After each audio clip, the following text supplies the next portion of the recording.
没想到小鹏汽车现在还是1万公里就要保养了，这个周期太短了，而且费用也不便宜啊。相对现在电车的话，基本上都是2万公里才保养一次。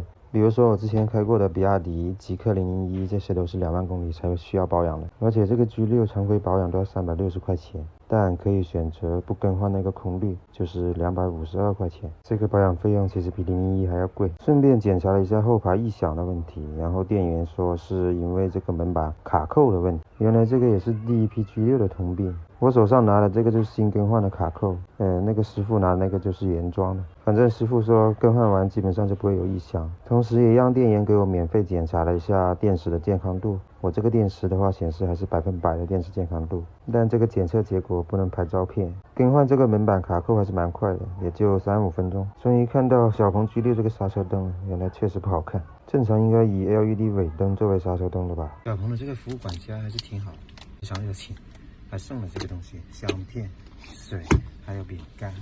来把这个黑色的车标放在上面，像 G9那样，看一下会不会好看。很简单，拿这个刮刀插进去，它就可以掉了。这个我的背胶插进去，然后原有的背胶清完以后，再涂上这个3明胶就可以了。再把这个胶擦掉，哇，帅气，还不错，我觉得挺好看的。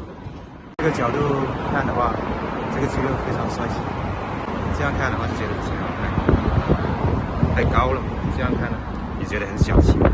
但还是要问一下大家的意见，看怎样才能拯救这个G6的外观。